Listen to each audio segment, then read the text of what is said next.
Today we'll be visiting with Mona Eschmeyer-Leonard and Myron Fledderjohann, president of the New Knoxville Historical Society and Heritage Center.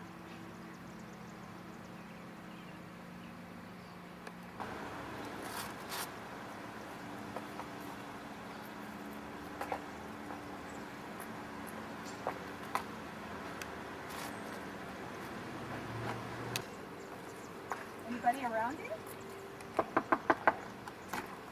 Sure. Oh! Come on in. Myron! Nice to see you. Welcome back see to you. New Knoxville. Thank you. Well, this is one of our buildings of the New Knoxville Museum complex. This structure happened to be made or built in 1890. We're privileged to be recorded on the National Registry of Historical Places. This room was the waiting room for a hometown village doctor that was born in the 1850s and graduated from the University of Philadelphia in homeopathic medicine. And he doctored here for about almost 50 years. And so he built this as his office, and it always was an office until it was converted or made into kind of one of the museum centers. We have all of the clothing in here and some of the domestic things. We have an interesting booklet that came together that shows patterns and names of quilts patterns that was preserved or saved over the years. And the other two rooms in here is where he met with patients. Got to remember that there are a lot of windows in here. This was built before there was electricity, and there's a chimney down the middle that probably had maybe up to two or perhaps maybe even a stove in each room to keep it warm in the winter. There's no basement and just a crawl space of an attic. The outer structure is really quite unique in architectural design and that type of thing. But Dr. Henry Fledderjohann, who built this, was one of the original families that came to New Knoxville in the 1835s.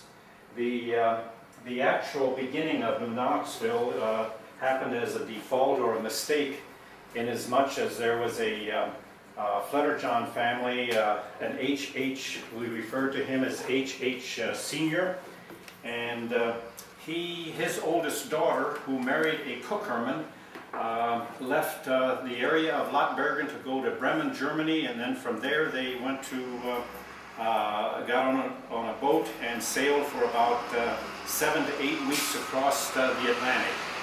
This young couple, it's reported that they started, that was a honeymoon gift, that they left Lottbergen, Germany. When they left Lottbergen, Germany, their destination was actually Missouri, because in the 1830s there was the immigration of Germans to the United States was beginning. They landed in Baltimore. They went from Baltimore on a canal to the National Highway, came by a wagon across Wheeling, West Virginia, got on the Ohio River, and came to Cincinnati, Ohio. When you want to... Yeah, let's have a break. To finish Put in all with the contents and everything in this building. Yeah. Okay, coming back to the Dr. H.E. Fledderjohann and his practice, his wife, or I should correct me, his daughter wrote to the school that he graduated from, and she sums his life up very nice.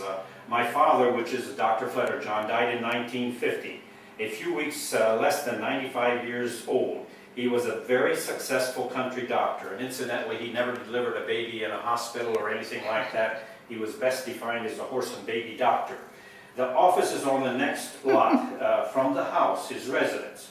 Financially, he was no success. He did too much charity work and charged very little. But he did a lot of reading and studying and came up with such things as quickly stopping vomiting or gagging that had gone on for days. This is what he was accomplishing with his clientele.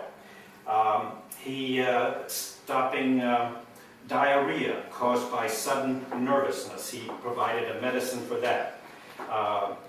He had a salve for hemorrhoids. And incidentally, there's a lot of historical books that refer to that men suffered from hemorrhoids and hernias more than any one physical or health item. And best of all, a cure for IV poisoning, which still works, and it was a liquid. And we did obtain the regular formula for those, and at one point in time they tried to market something for cough, fever, and headaches, IV poisoning, and goiter. And he had a homemade remedy for those, and but like she wrote, the IV poisoning was the most successful.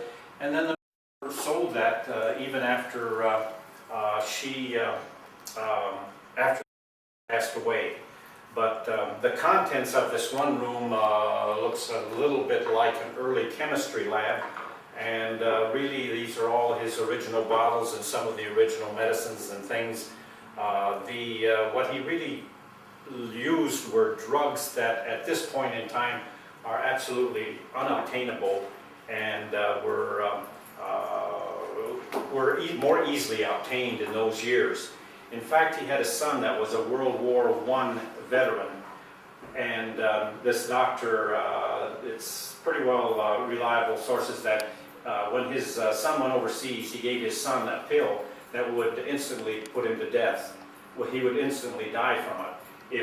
And he was advised by his father that if it was beyond his human control, if he had got into a dilemma, a situation, he could take that pill. So it's of interest of what the knowledge that they did have in regards to human life and human body. One of the things of a wooden structure in this room is a coffin, which is for a child, and that comes from an era of the 1860s, 70s. They were all homemade within this community, and it relates to the early cemetery, which was started here in about 1836, 37, of which there are about 559 burials. Of those more than 500 burials, 265 burials were of children under 5 years of age. So that gives an indication the type of life that they lived in those first 75 years. The first cemetery was within the village, right next to the original log church, and then they moved it out of town because of health reasons and this type of thing. New Knoxville was blessed with artesian wells, and that's what really attracted some of the people over the years, the easy accessibility to a good quality drinking water. So this fellow would operate 24 hours a day with a horse and buggy and make house calls and deliver babies right in the homes whenever necessary. As early as time starts, they kept a physician's record, and some very interesting information was tabulated as back into the middle 1800s. They wanted to know the birthplace, the occupation of the mother, the occupation of the father, and the most critical question was, is this child legitimate? And that had to be marked, and the ages of it, and a number of those early physician records are kept. And it's really interesting, the age, women had babies up into their 40s, and families were extremely large, from 8 to 12, some high as 14 children. As a matter of fact, this doctor, in his generation, he was, the father of the doctor had 2 wives and 18 children, 12 of which came into maturity, and of this doctor's sisters and brothers, I think it's quite significant. They were the first generation born here in this particular area of Ohio. That first generation born, out of that family of 18 children, from the second wife, there were 2 medical doctors, one U.S. representative for 6 years at Columbus, Ohio, was a strong Democrat, and the other two were farmers, and the ladies, of course, were housewives, one of which was whose husband was very prominent by the name of Dedgen, who developed a business and stores in a small town called Moulton, Ohio. So the strength of them and the intelligence and the ability, what they accomplished is quite significant and certainly of interest to some of us now. We have some interesting things laying around.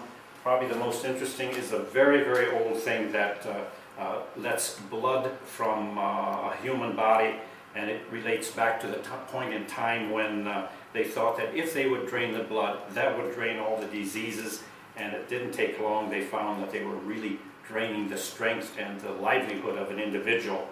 And this thing is a puzzle. It's looks like kids say it looks like a goose, it looks like a duck, but you know, it comes apart very easily. One has a serrated edge, and the best guess is that it was sterilized this way. It cut the umbilical cord and then sterilized again. But it was I would call it a scissors. There's a more technical or professional name for it, I'm sure. But it's just some really unique instruments that were, and of course this is one of those old where they would pound that. This would be for blood and a centrifuge and for all kinds of testing to the limitations of their knowledge at that point in time. Okay, I want to cut off then. Clear that the first 100 years of this town was in another language, and that of course was in German. And some of the pictures on the wall are examples of what came out of the more prominent homes. They all came out of the early homes. Everything is in German. One is in German in the Lord's Prayer, and this other is all biblical scripture and very inspiring and very spiritual. And the very, very decorative ones on this other wall in the wooden frames, which are original. Everything is original, all those. They came off of one of the most, the primary first homestead in the community called Cookerman. And of course, it says in German and in English, it says, "In my house I will serve the Lord." And the other one says, "Jesus Christ is the same yesterday, today, and throughout eternity." When this little town was laid out, and there was a few businessmen in here, the town and some of the people felt a need for a doctor. And here's a nice little story that in 1876, H.W. Eschmeyer was a subscriber to a German magazine called Der Weltbuch, and that's somewhat of a world newsletter. And in there it said in German, "A German doctor seeks a location in a German settlement in Western Ohio or Indiana. Write a reverend purpose in Columbus, Ohio."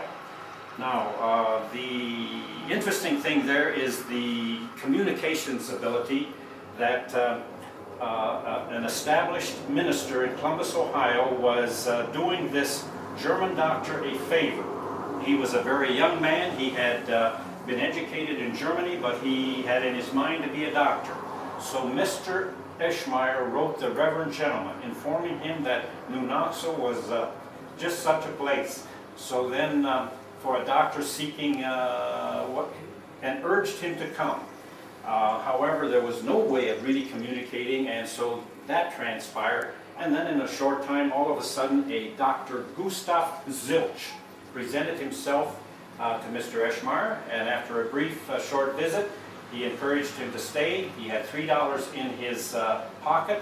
He rented a room, and he advised him to rent a room, hang out his shingle, and assured him that fate would take care of him, and it did. He turned out to be a very trusted doctor. He really built the home, the house that we'll go into shortly. And so he stayed here for a number of years, and what really brought him into the community is that he married a local girl by the name of Schreier, and so that put him into into the fold of this German community.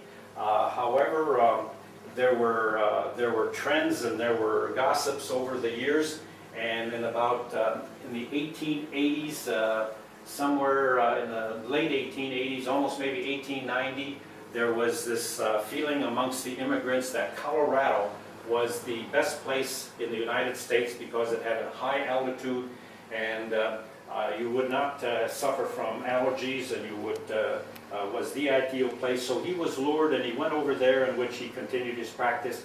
And then about that time, the local person who we mentioned earlier, a Dr. Fledderjohann, came and moved into the house, bought the practice, and bought the property, and then built this office of where we're presently in. He built this office in 1890, and then the house was built sometime in 1876, 1877, and in there. Dr. Fledderjohnn's wife died early. In fact, she supposedly went to Colorado because she had asthma or hay fever or suffered some of that, and so his entire life he was a widower, but he had a housekeeper, and the housekeeper raised the 3 children that he had, and led a very contributing life to humanity. So, is he recording sound?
Just like to, as a matter of interest, point out 2 things that are probably from almost near year one being 1830s, 36, 37.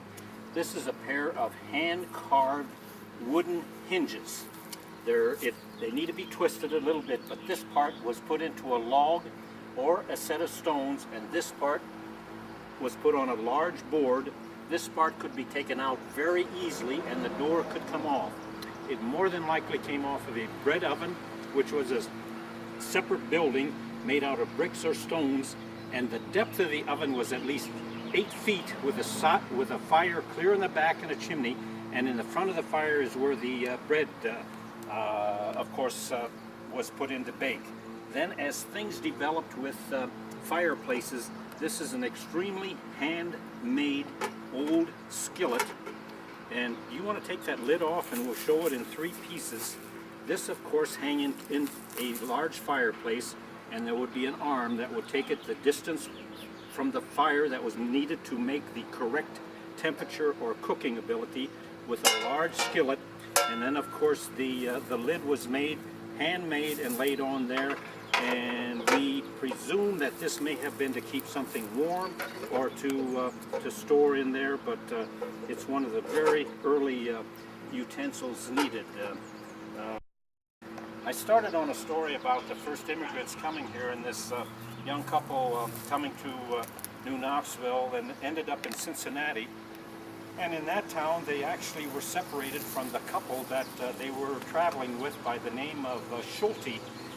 From Lottbergen, Germany. when they were in Cincinnati, this young couple in 1834, they realized they actually were on their way to Missouri. But in Cincinnati, they got lost and were low on funds, and they got separated from the couple that they were traveling with. By coincidence, they came on to some other people that spoke the same Low German or the same dialect of what we call Plattdeutsch. Those people were headed to Stallowtown up the canal from Cincinnati.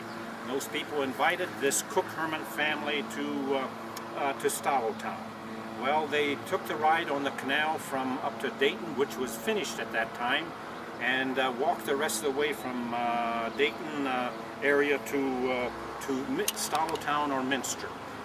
When they came to Minster, they realized that all of the people in that community were Catholic, and they only stayed 1 week, so they came to New Bremen. New Bremen satisfied them a little more because they weren't Catholic, they were all Protestant. I should point out that Lottbergen was a very strong Protestant German Reformed community church area in central northwestern Germany, in Westphalia, which actually the whole community relates and is documented to the time of the Reformation of the middle 1500s. Lottbergen is an extremely old community that 2 years ago celebrated their 1050th birthday. So all of the majority of the inhabitants of New Knoxville, Ohio, all came from that particular small town called Lottbergen. Well, this young couple then went and stayed at Fort Wayne a short time, and at that time there was a rumor that they stayed in New Bremen for a short time, and at that point in time there was a rumor that Fort Wayne was the ideal place.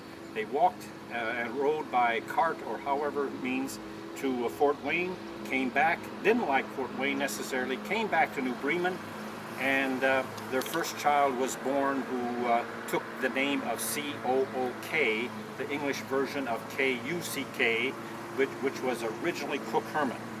Well, about that time, by some means, is always a mystery, they communicated with the parents of the lady, Christina Fledderjohann Cook Herman.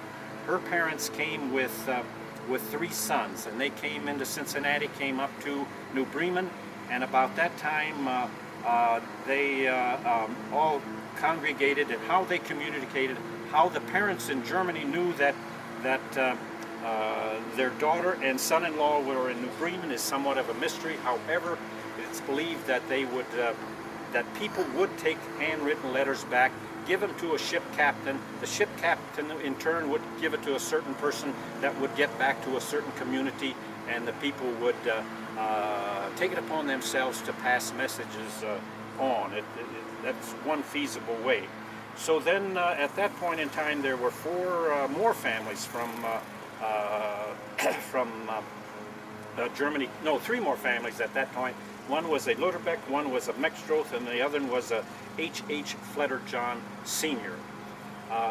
Most of the information today and most of the connections relate to this H.H. Fledderjohn Sr., who incidentally brought with him a document that still exists in German that he was not permitted to return to Germany ever. The senior was. There's another rather reliable story that from Lottbergen, Germany, and this was all written in 1910 and translated more recently in the 1950s and 60s, that the Fledderjohn family and a Mextroth family and a Lutterbeck family had found a substantial amount of money in a church chimney that was built out of stones. And it is absolutely documented that in the 1830s a chimney was torn down, and apparently this money was all saved, because it is documented with proper original papers that in 1836 the H.H. Fledderjohn Sr. bought 267 acres for a little over $1 an acre from canal lands, from land in the area that was designated for the canal. And this was purchased in 1836 west of New Knoxville, And in a few subsequent years, he divided that 200 and some acres precisely into 67 and 70th 100th of an acre to each of his 4 children, one of which was the Cook Herman, and the other were the 3 sons that lived up until 1849. So, but now to finish that story rather quickly, the Cook Herman, who was the original family here, his wife died in May of 1849, and reportedly from childbirth. So that was the first death in 1849. Then in July of 1849, the cholera hit the entire area. It's first reported that up to 150 people died in a small village of Amsterdam, which would be about 4 miles from here, and some more people died in the Minster area and also in the New Bremen area, and about a dozen people died in the New Knoxville area, and they were all located west of town. So the original grandfather or father, H. Fledderjohn Sr., his wife, his 2 sons, his 2 daughter-in-laws, and several grandchildren. A total of 9 people died within 1 week, all west of town, and they were hurriedly buried in one of the newer cemeteries. So as a result of that, the only mature adult was an H. Fledderjohn Jr., who raised a couple of his who raised a niece and a nephew. I'm sorry, he raised only 1 niece. There was another Fledderjohn that survived, and he was raised by first by a Cruzy and then a Holtkamp. And he was an infant, only a year old, and it's well documented that the only reason he lived is that they put him in a home where there was a woman nursing another baby, and the fact that he went to another mother who was producing milk, and he was breastfed and survived that, and he is the one Fledderjohn that shortened the name to John. There was one Fledderjohn, there was one daughter-in-law that lived whose married name was Fledderjohn, and then she married an Eschmeyer, and Ramona, that's where your family becomes tied in with this whole episode of history. So those 4 farms still exist on a Bremen Road. I think it's appropriate to say that New Knoxville actually developed into an area that was totally wooded. It developed into an area that was off to its own. Every early road came in here from an angle from all 4 directions. There was considerable human activity to the northeast at Wapakoneta. In fact, as early as the 1800s, the whites and the white people and the Indians had school there, and the Moravians came there to try to teach them education. There was considerable activity in St. Mary's, Ohio, which there's Simon Girty, and there was a lot of trading there. And to the south, again in Fort Loramie, and between Fort Loramie, St. Mary's, and Wapakoneta, those were early human culture centers, or life went on there because rivers or streams came there. New Knoxville was fortunate to the north that there is 2 streams come together, and the very first white man thing in this immediate community was a sawmill that was owned by 3 people from the town of Wapakoneta. So I'll have some more on the early history on that as we go to another building. This log cabin are rather unique. First off, if I can move this light, and if on the screen will come some dimensions of this huge piece of log, which originally was a butcher block. And you can see the length and the depth of it. It's shaved off into 8 sides, and that's an indication of the size of the trees that existed in this immediate area. The other unique thing is this funny wood-like sled, which was actually pulled by 2 horses, and that is what was used to harvest or to bring the logs from the woods or the forest however you want to identify it, and they would roll the end of the log on there, secure it somehow with a chain, or there were sticks in here, pull them out, and then they would saw them up. But before logs were sawed, they would use these huge tools by hand to bring the trees down, and then the broad axe of this nature was used to put the smooth edge on two sides, and many buildings in the first couple decades were made into what log cabins or this type of a building. There is a board, a display board here that also gives an indication of the size of the trees that did exist in this area. And there was an absolute time before metal or steel was available, and these are two extremes, hammers or mallets or sledges. And this was, of course, used for smaller, more articulate work, and this, of course, was used to put wedges in the big trees and to put stakes in the ground, put wedges in the trees to make them fall the direction that they wanted. Wood was in abundance. The longer sticks were actually rails. They're authentic rails for rail fences that zigzagged around fields. And as the animal population developed, then of course, fields were necessary for the food for the animals. Very crude homemade dish pan with the center part, which was a little modern as far as the hole and the drainage was concerned. And the simplicity of buildings had no metal. This would be the side wall, and this might be the floor or the loft.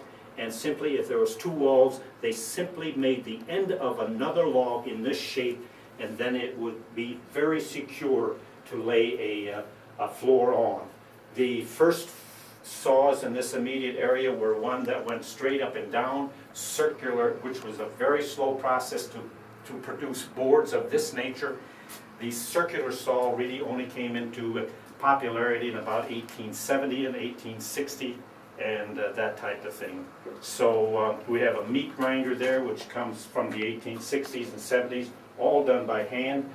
And probably the other most essential tool was a very crude thing with a sharpening stone, a sleep stone, and that sharpened the axes, the knives, and whatever it took to butcher or to secure food from the natural or from the area itself. We have a skin there to kind of relate to, a deer skin relate to the abundance of wildlife, which ranges from turkey to rabbits to squirrels and that type of thing.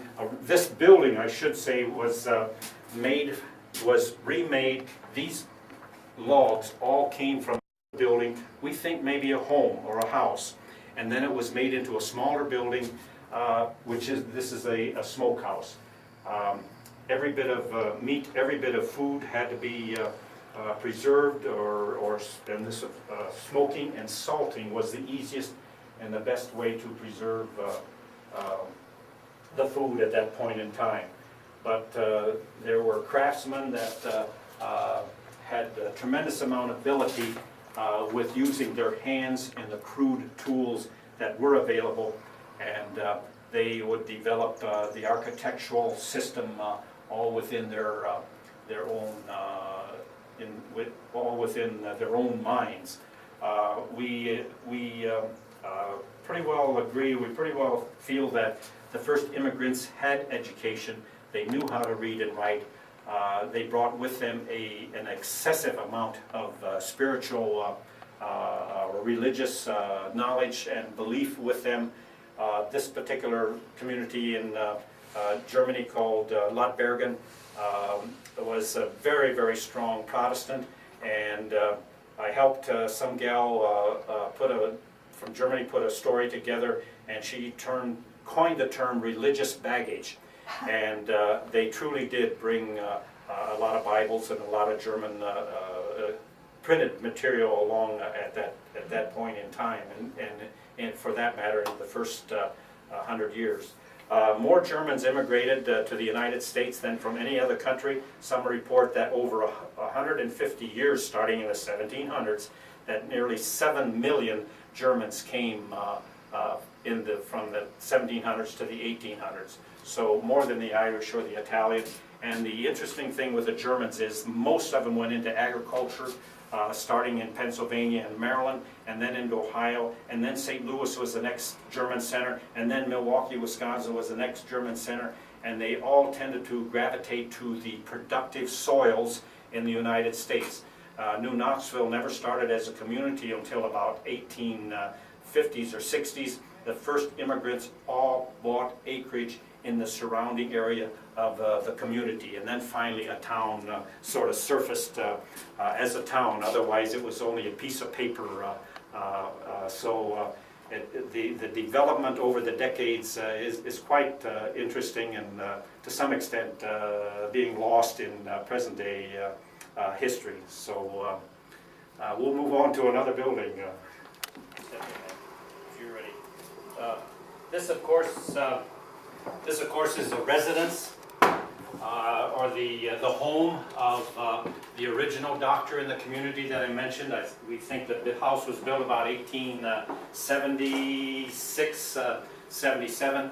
This was the front room or the parlor.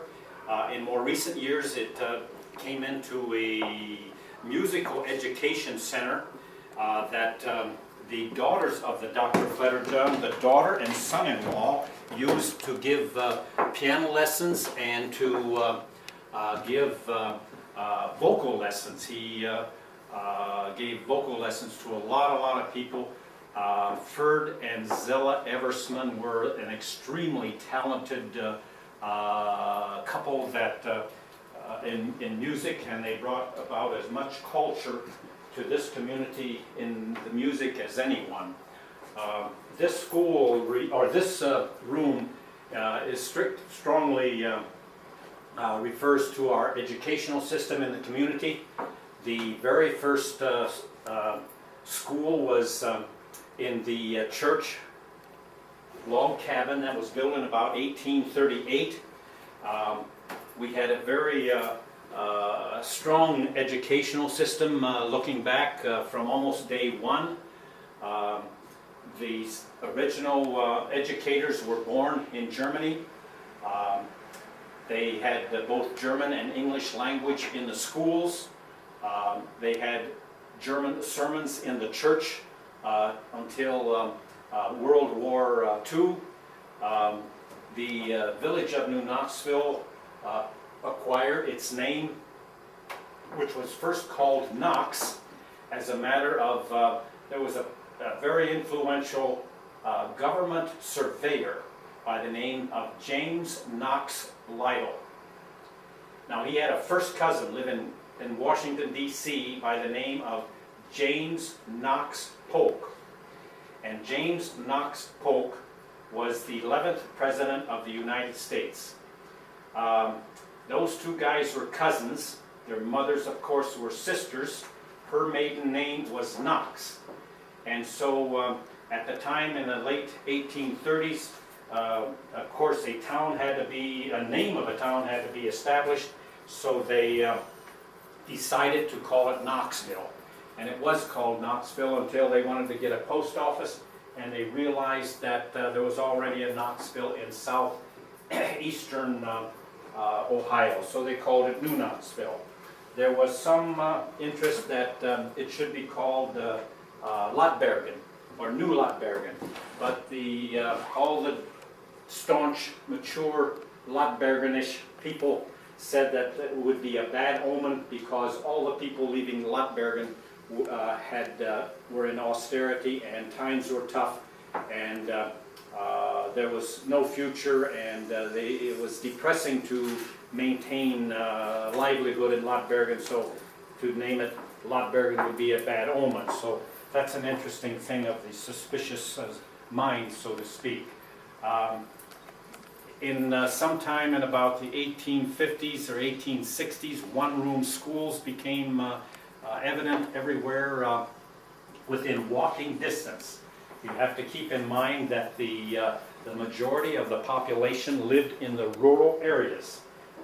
The rural acreage was broke up into about from 60 to 120 acres per family, and they all achieved a livelihood from that acreage. You have to remember that almost all throughout 1800s into the 1900s, 4 out of 5 people in the whole United States were farmers or rural people in this area of where there was a climate change, so to speak. So this is the area that was developed into a strong agricultural base in thinking of the whole United States. I have a map here that is rather interesting, and it lays north, and the dark line is our present New Knoxville school system boundary line. In the middle is the town of New Knoxville, and then there's a little thing there supposed to be the airplane or an airport.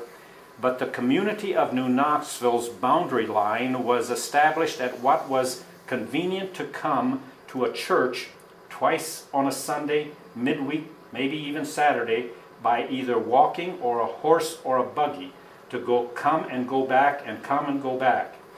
And that boundary line was more or less second, or it was more or less strengthened by the when the one-room schools closed. Then this became the New Knoxville school district to some extent. It was also more or less reinforced by the rural route of the mail. So within a mile or two, the New Knoxville Route 1 is about the size of what the immediate school district is. So, and that boundary line exists exactly almost to this day. It was a community. We still maintain our high school. The church was really the adhesive in the early years, being very, all of the families were very attentive in attendance, and there was very strong religious education for the children, and so the whole community was very strongly spiritually orientated. It's just a very several miles from a Miami and Erie Canal, which brought prosperity to all of Western Ohio in the 1840s and 1850s. And over the years, if there was anything that ever developed, some of the hometown people developed it. The other thing that I want to add, the fourth thing that really put an adhesive to the boundary line of the New Knoxville, that in 1900s, a New Knoxville telephone company was started and formed. And that small telephone company still exists to this day, and that is still almost the same boundary line and to the entire community. That the telephone company, as one of the questions I asked the school children is what came first, telephone or electricity? Most of them guessed electricity, but telephone was at least 25 and some area 30 years ahead of electricity in most of the homes in this immediate community. So and when automobiles came, we had up to 3 or 4 auto agencies in this little town. The other thing that's unique about this immediate community is that there are no railroads in the town and no railroad crossings in the school community. We are at this point in 2003 among the 10 smallest high schools in the whole the state of Ohio. But we've always taken a lot of pride in our sports. We've taken a lot of pride in our schools.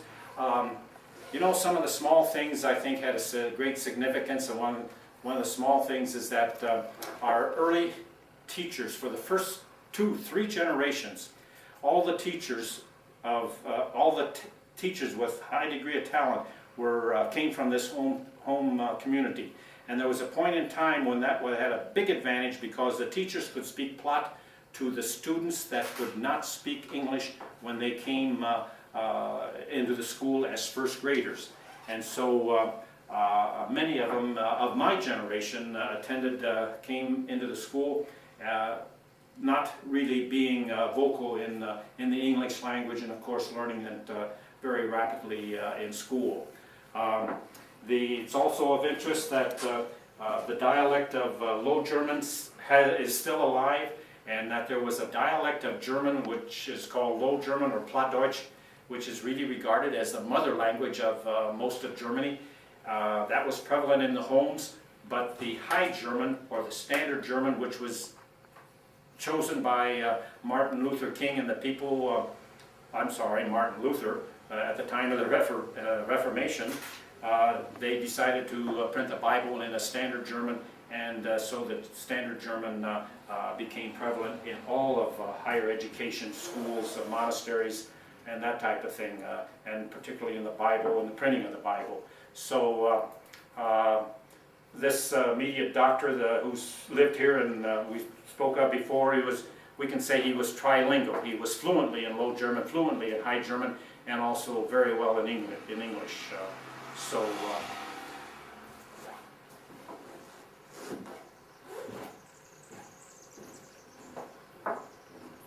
That refers to many things, immediate things in the community. One, the telephone company that I mentioned started at around 1900.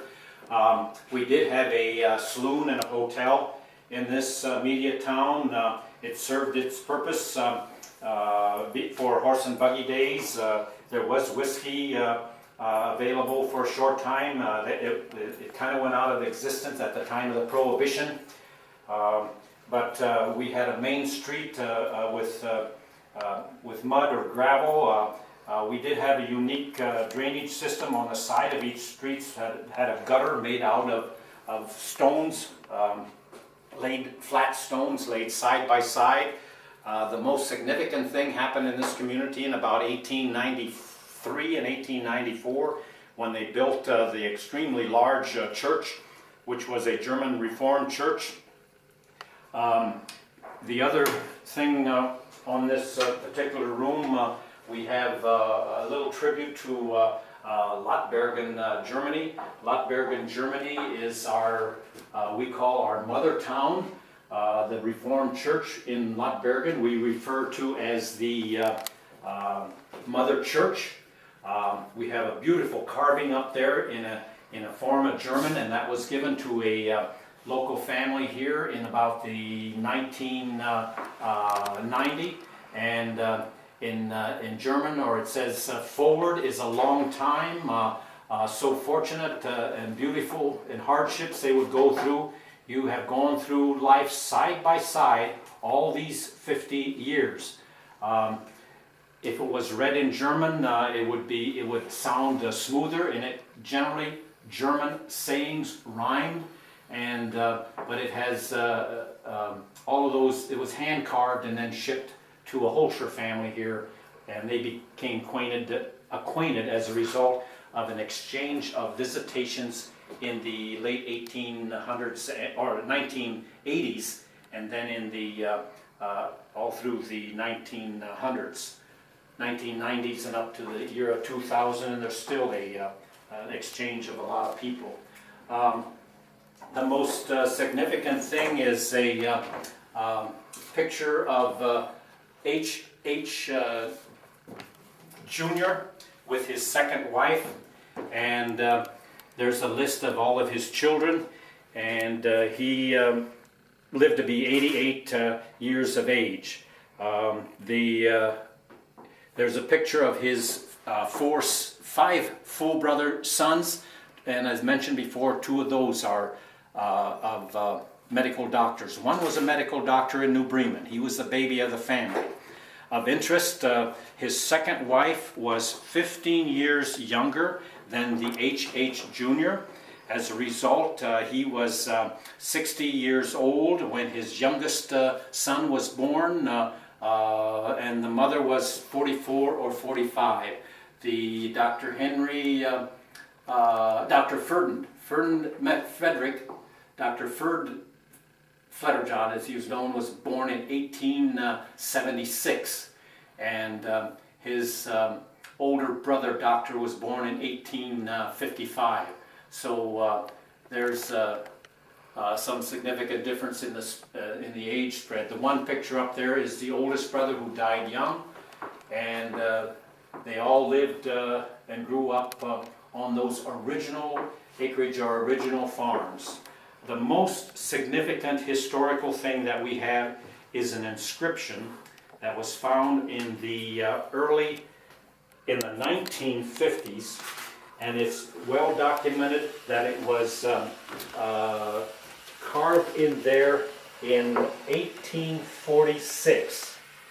And in 1846, the H. Fledderjohann Sr. would have carved that in his home, and it was above the door. When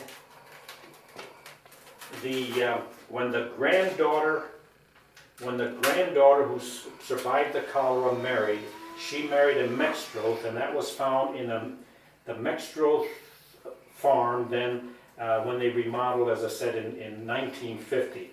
But it has a German saying on there that in English it says, "We go in and go out. The world is indeed a pleasant room. However, it is a borrowed house, and even as we make ourselves most comfortable here, death shows us the door." But you have to try to certainly give a little thought that somehow with a little mallet and a chisel, he carved that in there for posterity. The Historical Society has adopted that saying as a mission statement, and we will include that in future handout promotional items. It's almost prophetic to some extent because this occurred in 1846, and in 1849 nearly he and all of his family died, with the exception of one son who we spoke of. Mentioning that we had some, if there was something developed within the growth of the United States, it occurred, or people assumed the leadership or assumed that responsibility to doing that. We developed our own fire department, for example. We, of course, developed our own school system. And I mentioned earlier, we developed our own telephone company. We at one time had an electric company here. We were a part of a oil boom in this immediate area. We had gas and oil companies. It was short-lived, a very dangerous occupation in blowing, drilling a hole down in the ground and blowing and hoping oil would come up. What really came up was gas, and in the early years, at the turn of the century, they had gas lights down the streets that some person purposely lit on the short days, and we had many grocery stores and some really advanced stores that sold everything. We have some pictures here in another room of the buildings of that store. We had a very aggressive person by the name of B.E. Cook that inherited an old early business, or the original business in this town, from his father-in-law by the name of Fenneman. B.E. Cook is the grandson of the original Cook Herman that came to this immediate town, and from the very first family. Anyway, he built a nice brick building. And we have a second picture here where he says B.E. Cook's headquarters.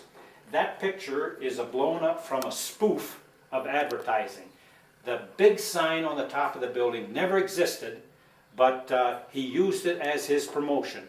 And they sold everything of high quality. There was even a old maid that people still remember that made original hats for the ladies when hats were in vogue. And it's best described as a 1900 Walmart store that provided everything for the men and everything for the women.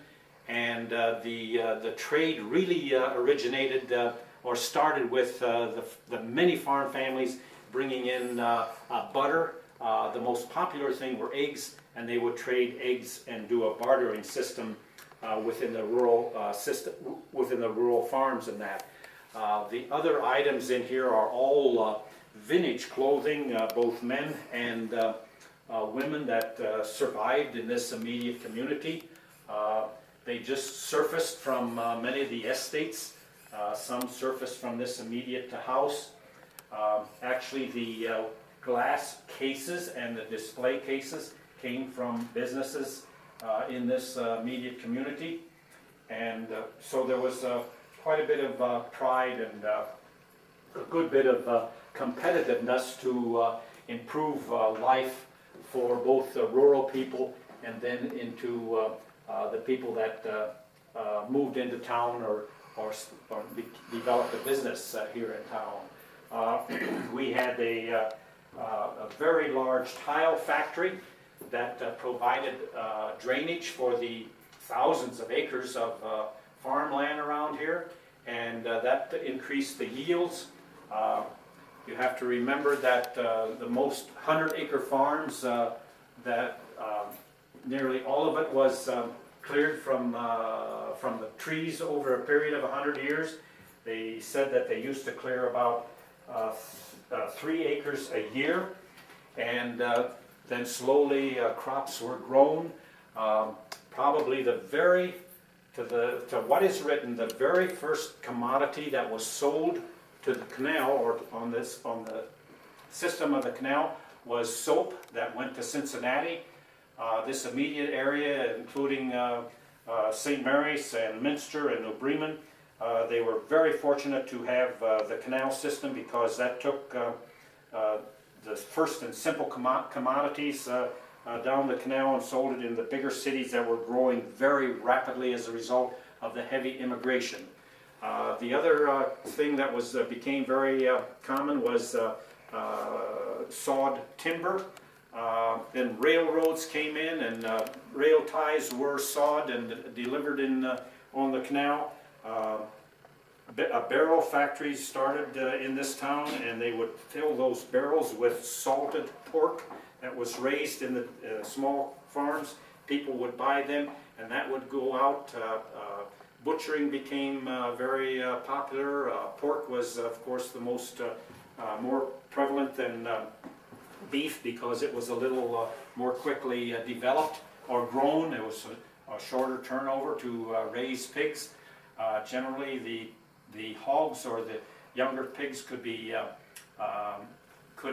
grown very cheaply because of the ground and just the natural resources that were available for everyone in the rural areas of this community. We had an eccentric person here that actually developed a Knox car. He built one from parts of motorcycles. In Auglaize County, printed an atlas in the year of 1917. In the 1917 Atlas of Auglaize County, it listed a person by the name of Sam Slack as a photographer. As early as 1880, and for sure in the 1890s, Sam Slack had a box camera on the top of his house, and he took many pictures of what appear in the walls of this house. Those pictures were original glass negatives. And through the cleverness of modern technology, a lot of those glass negatives developed into some very nice black and white photos. The main church with the steeple was finished in 1894, and there are pictures available of the opening ceremonies. There are pictures available of it first being built, and they were all glass negatives found coincidentally in the house that he lived, absolutely by accident. And so it's